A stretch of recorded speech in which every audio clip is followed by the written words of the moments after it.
నమస్తే దిశ టీవీకి స్వాగతం. ముందుగా బులెటిన్ల హెడ్లైన్స్.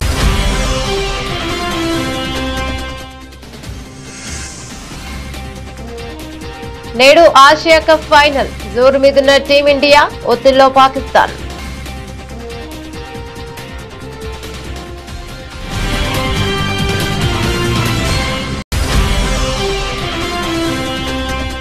ఉగ్రవాదాన్ని అధికార విధానంగా కలిగిన పాకిస్తాన్ ప్రపంచ ఉగ్రవాద కేంద్రంగా నిలిచింది. ఐక్యరాజ్య సమితి సర్వప్రతినిధి సభలో భారత విదేశాంగ శాఖ మంత్రి ఎస్ జయశంకర్ ఉద్ఘాటన.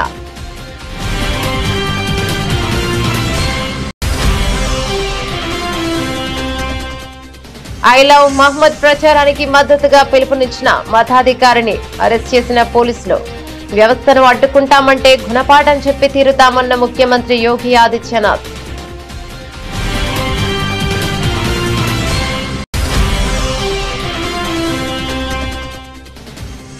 కరూరు తొక్కిసలాటపై కేంద్రం సీరియస్.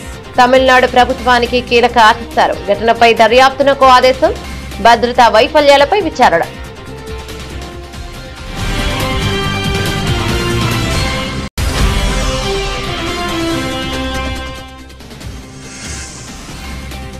తల్లిదండ్రులను పట్టించుకొని ఉద్యోగుల వేతనంలో 10% వారికి చెల్లించేలా చట్టం తీసుకువస్తా.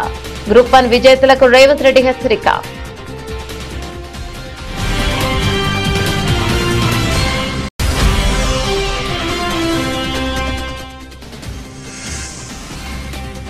ఎమ్మెల్యేలు గీత దాటొద్దు. సీఎం చంద్రబాబు హెచ్చరిక. ఎమ్మెల్యేలు వ్యక్తిగత అజెండాలు పక్కన పెట్టాలని స్పష్టం.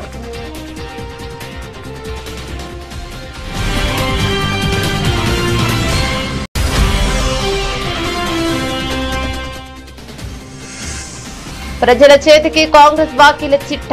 కాంగ్రెస్ మోసాలపై బీఆర్ఎస్ పోరాటం చేస్తుందన్న మాజీ మంత్రులు హరీష్ రావు, కేటీఆర్.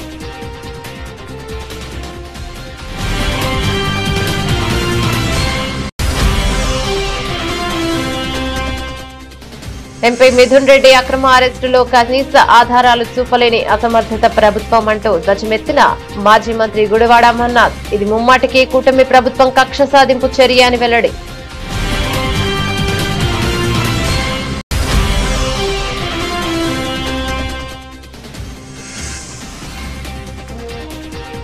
బీసీ రిజర్వేషన్లు అడ్డుకోవద్దు. మంత్రి పొన్నం ప్రభాకర్ విజ్ఞప్తి.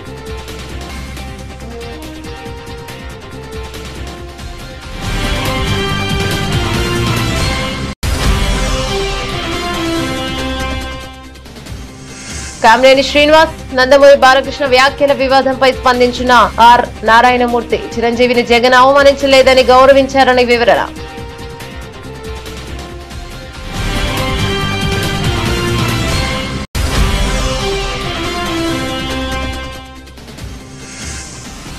మిరాయ్ దసరా కానుక టికెట్ ధరలు తగ్గిస్తూ కీలక ప్రకటన. చిత్రాన్ని మరింతగా ప్రేక్షకులకు చేరువ చేసేందుకు నిర్ణయం.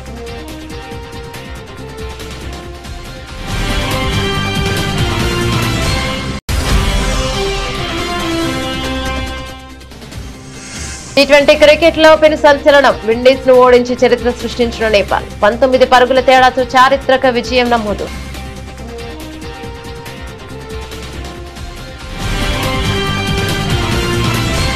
డీటెయిల్స్ చూస్తే ఆసియా కప్ లో ఆఖరి పోరుకు రంగం సిద్ధమైంది. ఆదివారం దుబాయ్ వేదికగా చిరకాల ప్రత్యర్థుల భారత్ పాకిస్తాన్ ముఖాముఖి పోరులో తలపడబోతున్నాయి. టోర్నీ 41 ఏళ్ల సుదీర్ఘ చరిత్రలో తొలిసారి టైటిల్ పోరులో బరిలోకి దిగుతున్న దాయాదులు అమీతుమీ తేల్చుకునేందుకు సర్వశక్తులతో సమాయత్తమయ్యాయి. ఇక ఇప్పటికే 2 సార్లు పాక్ ను పాతరేసిన భారత్ ముచ్చటగా 3వసారి మట్టి కనిపించాలన్న పట్టుదలతో ఉంది. పరాజయాలకు ప్రతీకారం కోసం పాక్ కథన కుతాహలంతో ఉన్నది. పహల్గా ఉగ్రదాడి తర్వాత ఇరు దేశాల మధ్య తీవ్ర ఉద్రిక్తత పరిస్థితుల నేపథ్యంలో ఆసియా పోరు ప్రతిష్టాత్మకంగా మారింది. పాక్ పై తమ ఆధిపత్యాన్ని కొనసాగించేందుకు భారత్ కసితో ఉంటే తమదైన రోజున ఎంతటి ప్రత్యర్థినైనా ఓడిస్తామని పాక్ వీరాలు పలుకుతోంది. ఆసియా కప్ ను ఇప్పటికే షేక్ హ్యాండ్ కు ఉదుపు కుదుపుగా హరీస్ రవూఫ్ ఫహాన్ రెచ్చగొట్టే విన్యాసాలు పుండు మీద కారం చల్లినట్లు ఉంది. అసలు పాక్ తమకు ప్రత్యర్థి కాదని కెప్టెన్ సూర్యకుమార్ తీసి పారేయగా ధీటైన బదులు ఇస్తామని ప్రత్యర్థి సవాలు విసురుతుంది. ఈ నేపథ్యంలో సండే బ్లాక్ బాస్టర్ దసరా ధమాకాగా మారనుంది. ఉగ్రవాదాన్ని అధికార విధానంగా కలిగిన పొరుగు దేశం ప్రపంచ ఉగ్రవాద కేంద్రంగా నిలిచిందని విదేశాంగ మంత్రి ఎస్ జయశంకర్ చెప్పారు. ఉగ్రవాదాన్ని ఏమాత్రం ఉపేక్షించరాదని, ఉగ్రవాదులకు ఆర్థిక సాయం అందకుండా చూడాలని ఆయన ఐక్యరాజ్య సమితి సర్వ ప్రతినిధి సభలో ప్రసంగిస్తూ చెప్పారు. ఉగ్రవాద మూలాలను ఉమ్మడిగా పెకిలించి వేయాలని ఆయన ప్రపంచ దేశాలకు పిలుపునిచ్చారు. పహల్గామ్ లో ఉగ్రవాదులు పాశవిక దాడి జరిపారని, ప్రతిగా భారత్ పాక్ లోని ఉగ్రవాద శిబిరాలను ధ్వంసం చేసిందని చెప్పారు. గాజాలో శాంతి నెలకొనాలని, దీనికోసం భారత్ సహకరిస్తోందన్నారు. ఇదిలా ఉండగా ఆపరేషన్ సింధూర్ వేళ కాల్పుల విరమణ విషయంలో మూడో దేశం ప్రమేయం లేదని, మూడో వ్యక్తి ప్రమేయం అంతకన్నా లేదని భారత్ ఐరాస వేదికగా స్పష్టం చేసింది. ఈ మేరకు ఐరాసలో భారత శాశ్వత మిషన్ తొలి కార్యదర్శి పటేల్ గెహ్లత్ కీలక ప్రకటన చేశారు. మే 9వ తేదీ వరకు భారత్ పై కాల్పులకు పాల్పడుతూ పాక్ బెదిరింపు ధోరణిని ప్రదర్శించింది. కానీ మే 10న భారత్ తో పాక్ సైన్యం కాలబేరానికి వచ్చింది.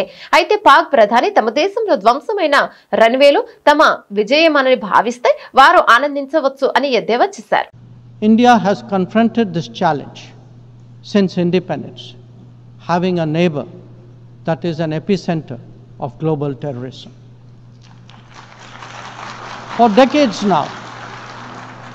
decades now, major international terrorist attacks are traced back to that one country. UN's designated lists of terrorists are replete with its nationals.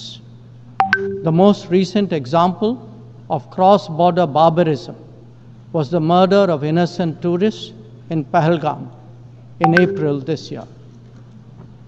India exercised its right to defend its people against terrorism and brought its organizers and perpetrators to justice.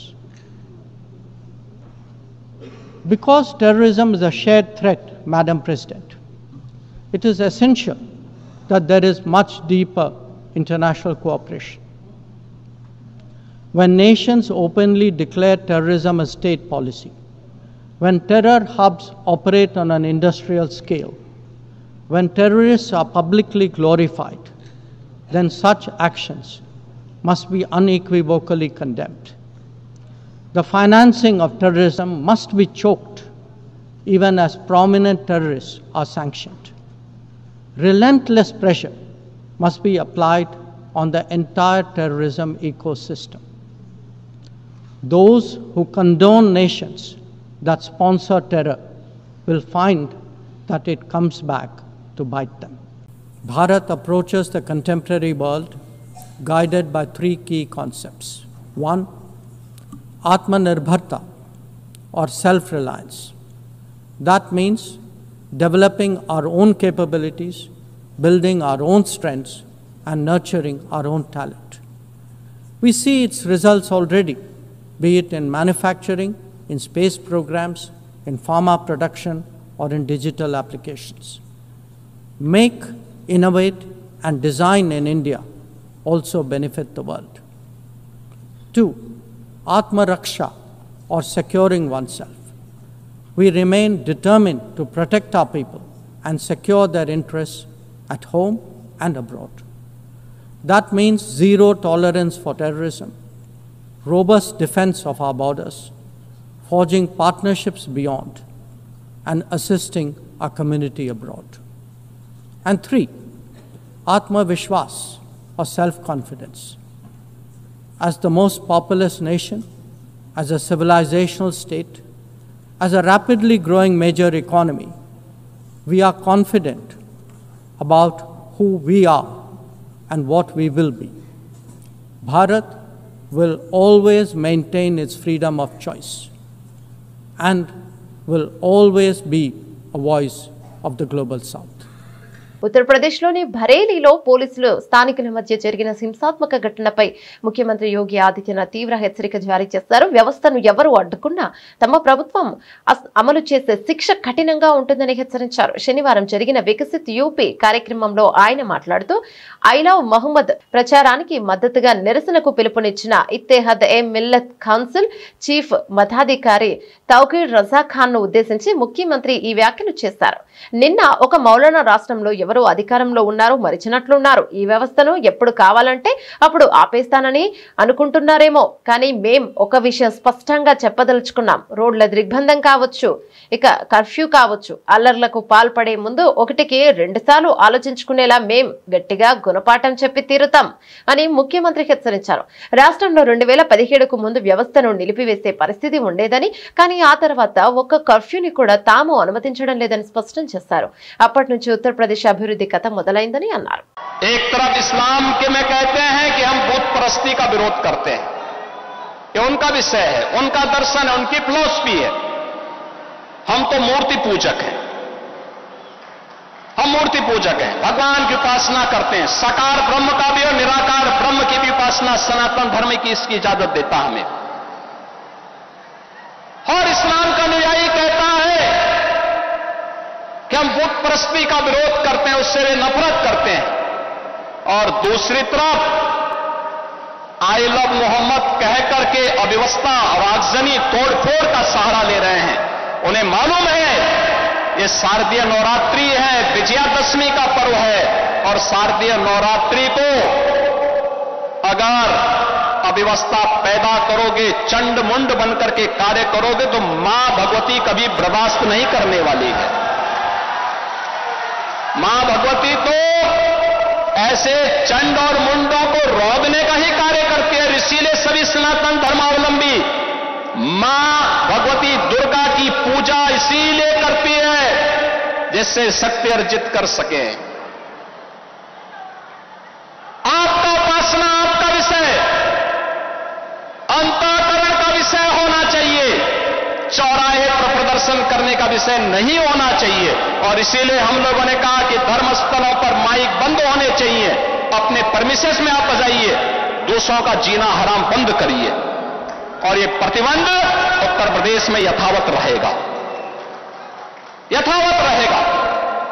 बहनों और भाइयों, अराजकता स्वीकार्य नहीं, कतई स्वीकार्य नहीं.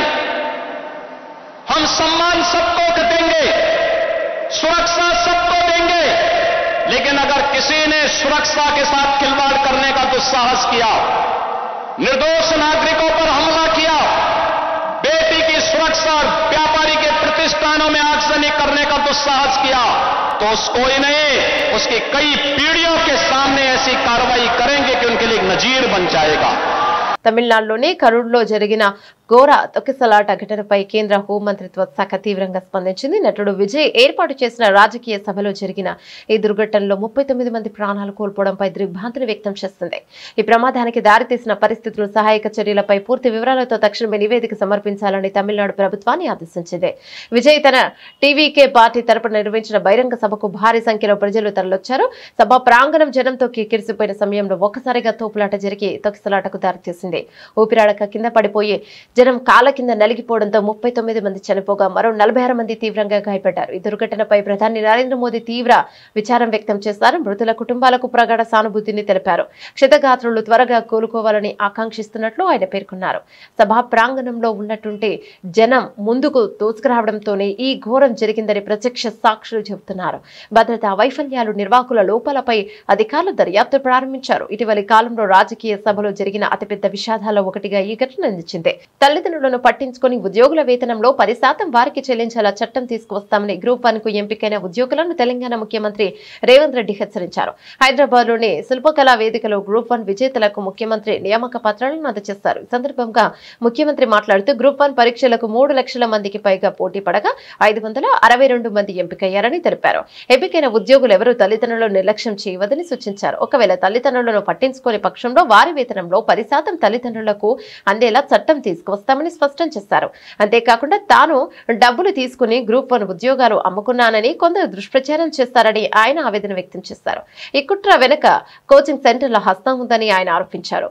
ఇక 10 ఏళ్లు తెలంగాణ ప్రజలు అవకాశం ఇస్తే బీఆర్ఎస్ నేతలు విశ్వఘాతకులుగా మిగిలిపోయారని ఆయన విమర్శించారు.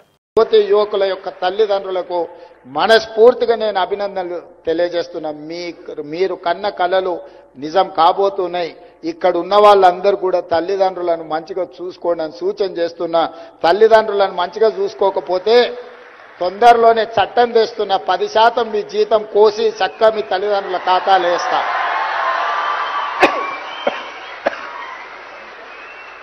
మీ భవిష్యత్తు కోసమే సర్వం ఒడ్డి మీకోసమే సర్వం త్యాగం చేసిన తల్లిదండ్రులను గుండెల్లో పెట్టి చూసుకొని భుజాల మీద పోయాల్సిన బాధ్యత మీదే. ఎవరైనా ఎక్కడైనా నా దృష్టికి తల్లిదండ్రులను నిర్లక్ష్యం చేసిందని తెలిస్తే మాత్రం తప్పకుండా మీ 10% జీతాన్ని కోత విధించి మీ తల్లిదండ్రుల ఖాతాల్లో వేస్తానని తెలియజేస్తూ మీ అందరి దగ్గర సెలవు తీసుకుంటున్నాను. డబుల్ ఇంజిన్ సర్కార్ ఉంది కాబట్టి 15 నెలల్లో ఇన్ని కార్యక్రమాలు చేయగలిగాం. ప్రధాని మోదీ, పవన్ కళ్యాణ్ సహకారంతో ఈ ప్రభుత్వం ఒక టీంలా పనిచేస్తోంది. ఈ టీంలో ఏ ఒక్కరు తప్పు చేసినా విఘాతం కలిగించేలా వ్యవహరించినా రాష్ట్రానికే నష్టం జరుగుతోంది. ఎమ్మెల్యేలు వ్యక్తిగత అజెండాలు పెట్టుకుని మాట్లాడితే అభివృద్ధి లక్ష్యానికి ఆటంకం కలుగుతుంది. ఈ విషయాన్ని ప్రతి ఒక్కరూ గుర్తుంచుకోవాలి అని ముఖ్యమంత్రి చంద్రబాబు కూటమి ఎమ్మెల్యేలకు స్పష్టమైన సందేశాన్ని ఇచ్చారు. శాసనసభలో నేడు సూపర్ 6 ఇతర మేనిఫెస్టో హామీల అమలుపై జరిగిన చర్చలో ఆయన పవర్ పాయింట్ ప్రెజెంటేషన్ ద్వారా ప్రభుత్వ ప్రగతిని వివరించారు. దీపం 2.0 పథకం ద్వారా ఏడాదికి 3 సిలిండర్లు ఉచితంగా అందిస్తున్నామని, ఇప్పటి వరకు 2.66 కోట్ల సిలిండర్లు పంపిణీ చేశామని తెలిపారు. దీపం 2 కింద 3 గ్యాస్ సిలిండర్లు ఉచితంగా ఇస్తున్నాం. అక్టోబర్ 31న 2024లో సూపర్ 6 పేరుతో లాంచ్ చేశాం. ఈరోజు మీరు చూస్తే ప్రతి నెల ఎవరు డ్రా చేసుకుంటారో వారి అకౌంట్లో నేరుగా డబ్బులు వేసే మార్గాన్ని తీసుకొచ్చాం. దగ్గర మీరు ఒకసారి చూసాం. నెక్స్ట్ ఫస్ట్ రౌండ్లో 97,36,000 సిలిండర్లు ఇచ్చాం. 764 కోట్ల రూపాయల సబ్సిడీ రిలీజ్ చేశాం. రెండో రౌండ్లో ఏప్రిల్ 25 నుంచి జూలై 25 వరకు 790 కోట్ల రూపాయలు ఖర్చు పెట్టాం. 93,82,000 సిలిండర్లు ఇచ్చాం. రౌండ్ 3లో 74,46,000 సిలిండర్లు ఇచ్చాం. 164 కోట్లు పే చేసాం. మిగిలిన కూడా పే చేస్తున్నాం. 2.66 కోట్ల సిలిండర్లు రీఫిల్ చేశాం. 1,05,00,000 హౌస్ హోల్డ్స్కి ఇచ్చాం. 875 రూపాయలు ఒక సిలిండర్కి ఇచ్చాం. టోటల్గా ఇప్పటి వరకు 1,718 కోట్ల రూపాయలు దీపం 2 కింద ఆర్థిక సహాయం చేశాం, రీఎంబర్స్మెంట్ చేశాం, ఉచిత గ్యాస్ ఇచ్చామని చెప్పి కూడా నేను మీకు తెలియజేస్తున్నాను.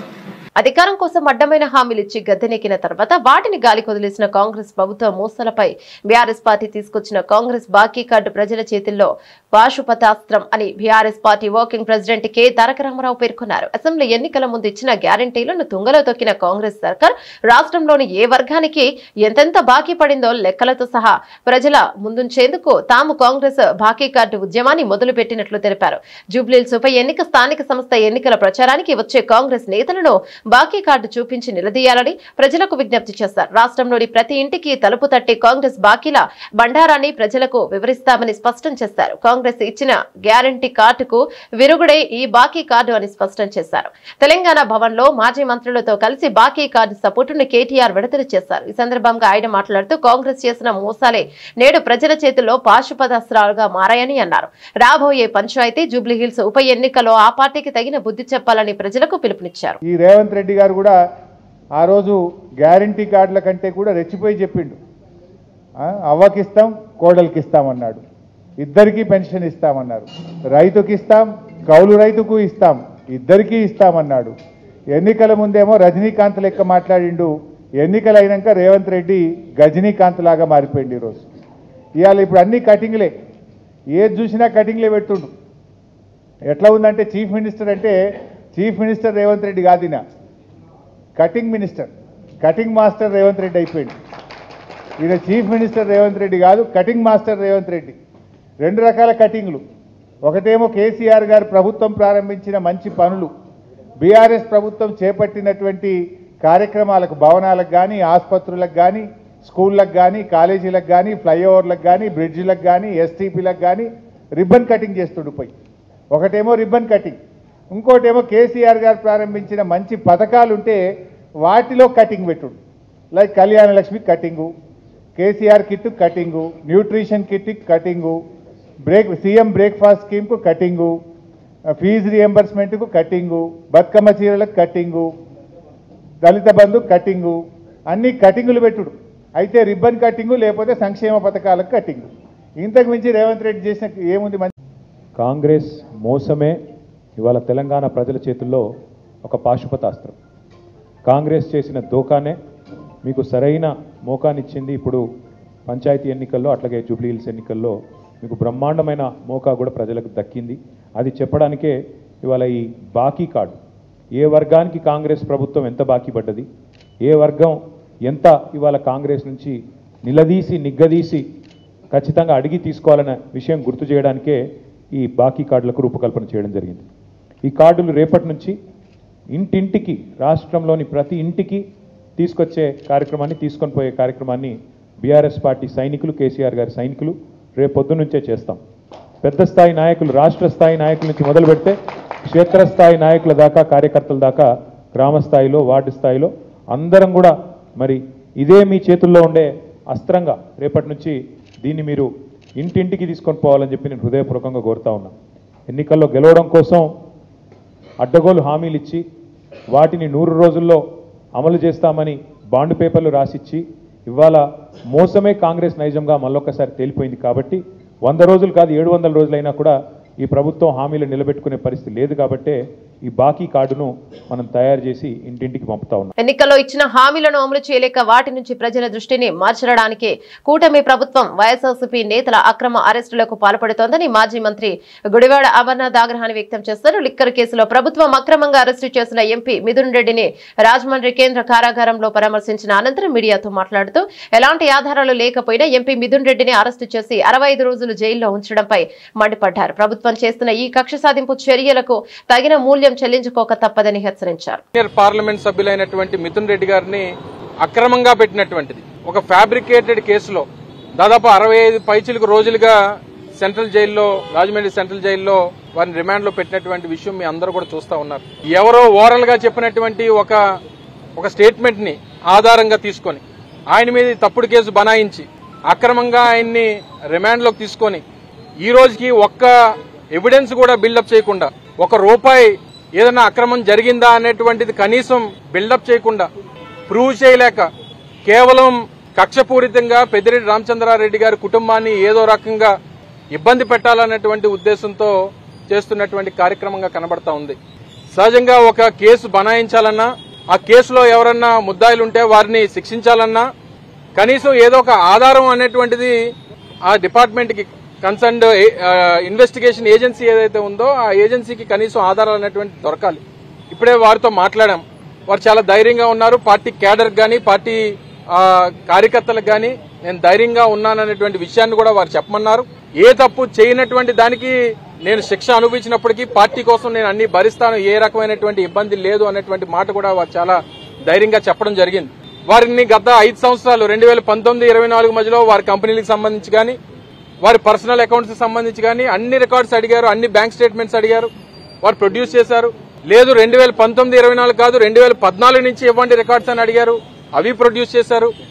గడిచినటువంటి 10 సంవత్సరాలుగా వారి పూర్తి బ్యాంక్ అకౌంట్స్, వారి పూర్తి లావాదేవీలు, వారి కంపెనీలకు సంబంధించినటువంటి లావాదేవీలు ఇవన్నీ ప్రొడ్యూస్ చేసినప్పటికీ ఏ తప్పు అందులో దొరకనప్పటికీ కక్షపూరితంగా ఏదో రకంగా వారిని ఇబ్బంది పెట్టాలి, ఆ కుటుంబాన్ని ఇబ్బంది పెట్టాలి, వైఎస్ఆర్ కాంగ్రెస్ పార్టీ నాయకత్వాన్ని ఇబ్బంది పెట్టాలనేటువంటి ప్రయత్నం జరుగుతూ ఉంది.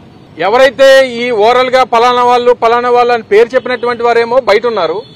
ఈ రోజు శిక్ష ఏదైతే ఈ రోజు రిమాండ్ లో ఉన్నటువంటి వారేమో, ఏ తప్పు చేయనటువంటి వారేమో లోపల ఉన్నారు.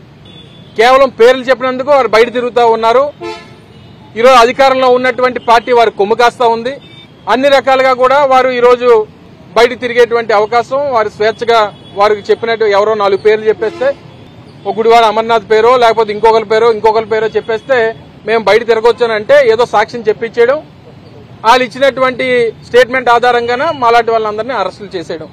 ఇది ఈ రోజు రాష్ట్రంలో జరుగుతున్నటువంటి ఒక ప్రక్రియ. ఈరోజు రాష్ట్రంలో ఉన్నటువంటి కూటమి ప్రభుత్వానికి ఏదన్నా ఇష్యూ, వారి ప్రభుత్వానికి వ్యతిరేకంగా ఏదన్నా ఇష్యూ వస్తే ఆ ఇష్యూని డైవర్ట్ చేయడానికి ఏదో ఒక ఇష్యూని అందుకుంటారు. అది లిక్కర్ కేసు అంటారు, లేకపోతే లడ్డు అంటారు, లేకపోతే తిరుపతి లడ్డు అంటారు, లేకపోతే రకరకాలైనటువంటి ఇష్యూస్. యూరియా ఇష్యూ బయటకు వస్తే ఒక డైవర్షన్, విజయవాడ ఫ్లడ్స్ వస్తే ఒక డైవర్షన్.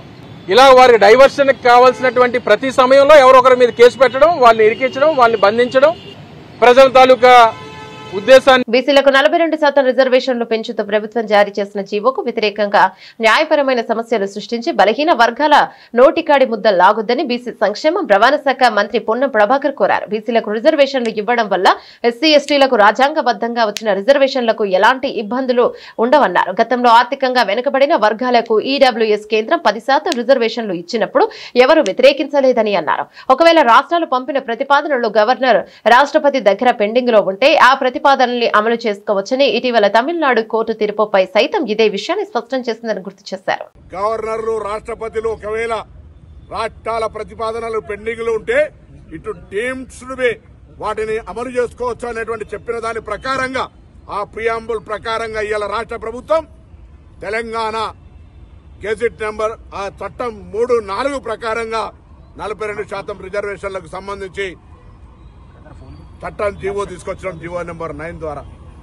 నేను కొంతమందిని కోరుతా ఉన్నా, మేము ఎవరిని ఈడబ్ల్యూఎస్ 10% ఇచ్చినాడు ఎవరు వ్యతిరేకించలే, అందరికీ న్యాయం జరగాలని కోరుకుంటా ఉన్నాం.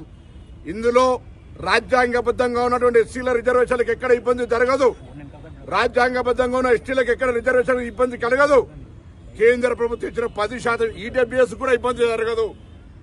మా హక్కు కోసం మేమేదో ప్రాధాయపడి ప్రభుత్వం రాహుల్ గాంధీ గారి మాట ప్రకారంగా గౌరవ ముఖ్యమంత్రి రేవంత్ రెడ్డి గారి ప్రజాపాలన ప్రభుత్వం నిర్ణయం తీసుకుంటే ఆ నోటిగాడి ముద్దను కొట్టే ప్రయత్నం జరుగుతుంది. దయచేసి నేను కోర్టులకు ఎదులొద్దనను, న్యాయస్థానాల పట్ల గౌరవం ఉంది.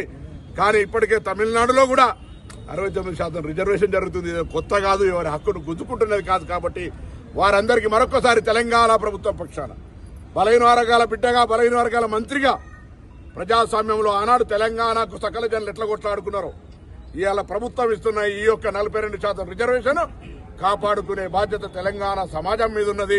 ఏపీ అసెంబ్లీలో కొందరు పెద్దలు చేసిన వ్యాఖ్యల పట్ల మెగాస్టార్ చిరంజీవి స్పందించిన తీరు 100% కరెక్ట్ అని ప్రముఖ నటుడు, దర్శకుడు ఆర్ నారాయణమూర్తి అన్నారు. ఆయన ఎవరూ అవమానించలేదని స్పష్టం చేశారు.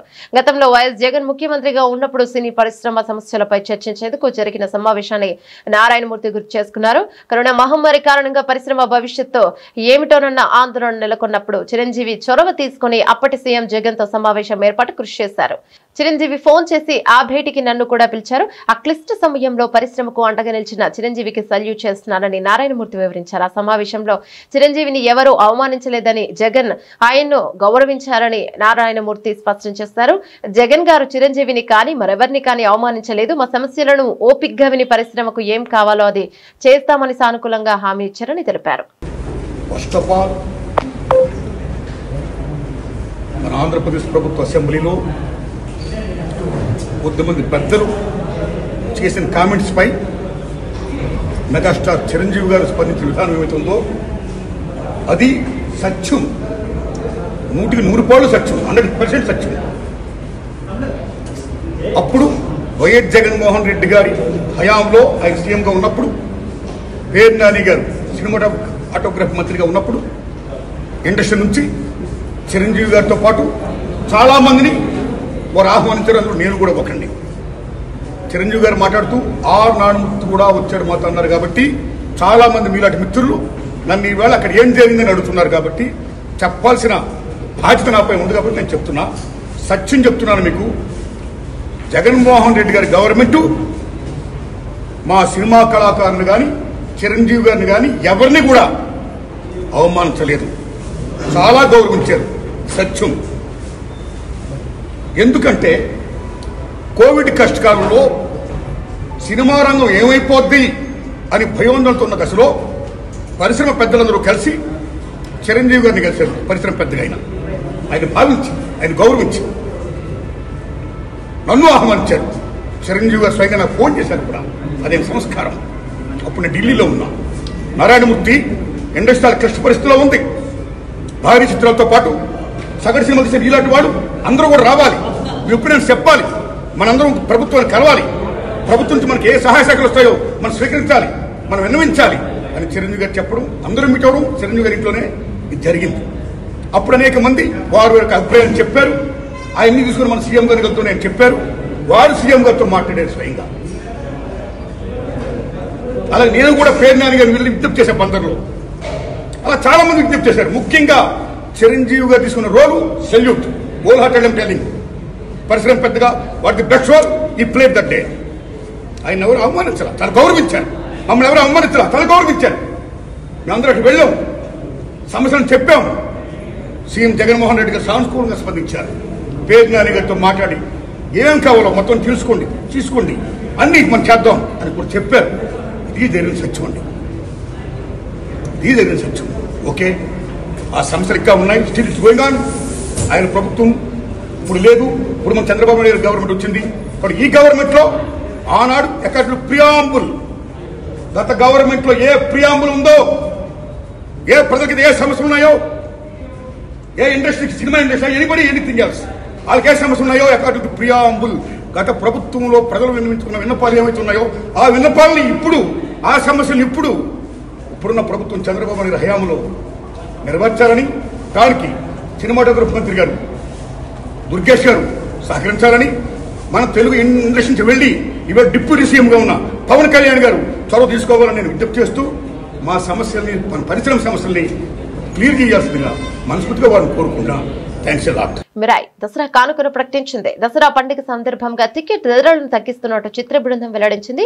తేజ సజ్జా, మంచు మనోజ్ ప్రధాన పాత్రల్లో యువ దర్శకుడు కార్తిక్ ఘటంనేని దర్శకత్వంలో రూపొందిన చిత్రం మిరాయ్ సెప్టెంబర్ 12న విడుదలైన ఈ చిత్రం బాక్సాఫీస్ వద్ద మంచి వసూళ్లను రాబడుతోంది. ఇప్పటి వరకు 140 కోట్లకు పైగా వసూలు సాధించింది. ఇక ఈ నేపథ్యంలో ఈ చిత్రాన్ని మరింతగా ప్రేక్షకులకు చేరువ చేసేందుకు చిత్ర బృందం ఒక ముఖ్యమైన నిర్ణయం తీసుకుంది. ఆంధ్రప్రదేశ్, తెలంగాణ రాష్ట్రాల్లోని సింగిల్ స్క్రీన్ థియేటర్లో టికెట్ ధరలను తగ్గిస్తూ నిర్ణయం తీసుకుంది. ఈ దసరాను మీ కుటుంబంతో, పిల్లలతో కలిసి మిరాయ్ సినిమాను థియేటర్లో చూడండి. సింగిల్ స్క్రీన్లను అతి తక్కువ ధరలకే చిత్రాన్ని ఆస్వాదించండి అని చిత్ర బృందం పేర్కొంది. బాల్కనీ టికెట్ ధరను 150, ఫస్ట్ క్లాస్ టికెట్ ధరను 105 రూపాయలుగా నిర్ణయించారు. అంతర్జాతీయ టీ20 క్రికెట్ లో పసికొన నేపాల్ పెను సంచలనం సృష్టించింది. ఒకప్పుడు ప్రపంచ క్రికెట్ ను శాసించిన వెస్టిండీస్ జట్టుకు ఊహించని షాక్ ఇచ్చింది. శనివారం షార్జా వేదికగా జరిగిన తొలి టీ20 మ్యాచ్ లో 19 పరుగుల తేడాతో చారిత్రక విజయాన్ని నమోదు చేసింది. అంతర్జాతీయ క్రికెట్ కౌన్సిల్ ఐసీసీ పూర్తిస్థాయి సభ్య దేశంపై ఇక టీ20 ఫార్మాట్ లో నేపాల్ కు ఇదే మొట్టమొదటి గెలుపు కావడం విశేషం. ఈ విజయంతో 3 మ్యాచ్ల సిరీస్ లో నేపాల్ 1.0తో నిలిచింది. ఈ మ్యాచ్ లో టాస్ గెలిచిన వెస్టిండీస్ బౌలింగ్ ఎంచుకుంది. తొలుత బ్యాటింగ్ చేసిన నేపాల్ జట్టు నిర్ణీత 20 ఓవర్లలో 8 వికెట్ల నష్టానికి 148 పరుగులు చేసింది. ఆ జట్టు ఆదిలోనే కుశాల్ బుత్తెల్ 5, ఆసిఫ్ షేక్ 3 వికెట్లు త్వరగా కోల్పోయింది. ఇక ఆ దశలో కెప్టెన్ రోహిత్ పాడిల్ అలాగే 35 బంతుల్లో 38, కుశాల్ మల్లా 21 బంతుల్లో 30, గుల్సన్ జూ 16 బంతుల్లో 22 కీలక ఇన్నింగ్స్లు ఆడి జట్టుకు గౌరవప్రదమైన స్కోర్ అందించారు. వెస్టిండీస్ బౌలర్లలో ఇక జాస్మిన్ హోల్డర్ 20 పరుగులిచ్చి 4 వికెట్లు పడగొట్టగా నవీన్ బిదాయిసి 3 వికెట్లు తీశాడు. అనంతరం 149 పరుగుల లక్ష్యంతో బరిలోకి దిగిన వెస్టిండీస్ నేపాల్ బౌలర్ల ధాటికి తగపడింది. ఇక ఆ జట్టు క్రమం తప్పకుండా వికెట్లు కోల్పోతూ ఓటమిని కొని తెచ్చుకుంది. బులెటిన్ ముగించే ముందు హెడ్లైన్స్ మరోసారి.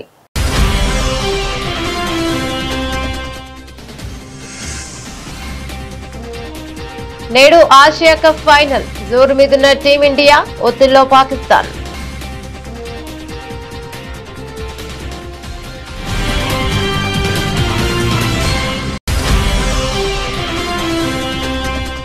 ఉగ్రవాదాన్ని అధికార విధానంగా కలిగిన పాకిస్తాన్ ప్రపంచ ఉగ్రవాద కేంద్రంగా నిలిచింది. ఐక్యరాజ్య సమితి సర్వప్రతినిధి సభలో భారత విదేశాంగ శాఖ మంత్రి ఎస్ జయశంకర్ ఉద్ఘాటన.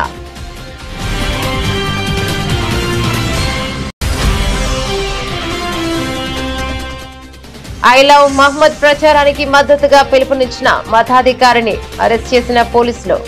వ్యవస్థను అడ్డుకుంటామంటే గుణపాఠం చెప్పి తీరుతామన్న ముఖ్యమంత్రి యోగి ఆదిత్యనాథ్.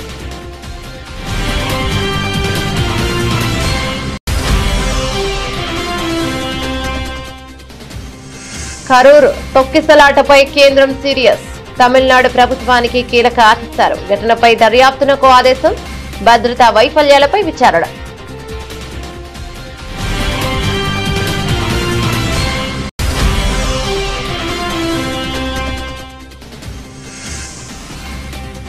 తల్లిదండ్రులను పట్టించుకొని ఉద్యోగుల వేతనంలో 10% వారికి చెల్లించేలా చట్టం తీసుకువస్తా.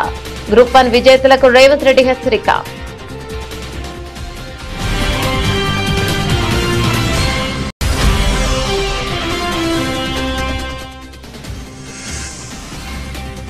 ఎమ్మెల్యేలు గీత దాటొద్దు, సీఎం చంద్రబాబు హెచ్చరిక. ఎమ్మెల్యేలు వ్యక్తిగత అజెండాలు పక్కన పెట్టాలని స్పష్టం.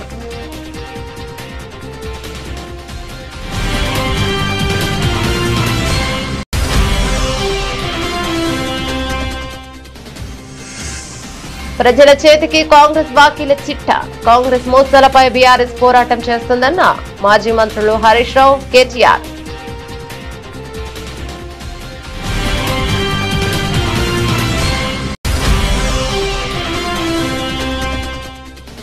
ఎంపీ మిథున్ రెడ్డి అక్రమ అరెస్టులో కనీస ఆధారాలు చూపలేని అసమర్థత ప్రభుత్వం అంటూ ధ్వజమెత్తిన మాజీ మంత్రి గుడివాడ అమర్నాథ్. ఇది ముమ్మాటికి కూటమి ప్రభుత్వం కక్ష సాధింపు చర్య అని వెల్లడి.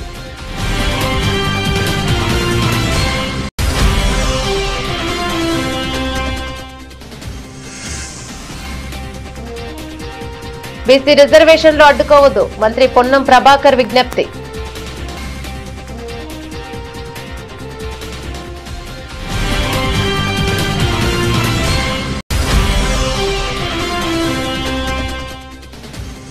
కామినేని శ్రీనివాస్, నందమూరి బాలకృష్ణ వ్యాఖ్యల వివాదంపై స్పందించిన ఆర్ నారాయణమూర్తి, చిరంజీవిని జగన్ అవమానించలేదని గౌరవించారని వివరణ.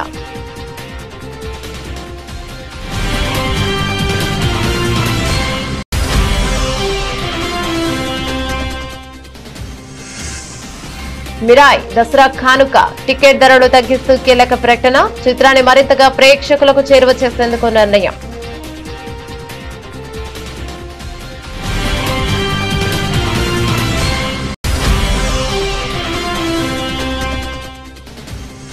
T20 క్రికెట్లో పెను సంచలనం. విండీస్ ను ఓడించి చరిత్ర సృష్టించిన నేపాల్ 19 పరుగుల తేడాతో చారిత్రక విజయం నమోదు.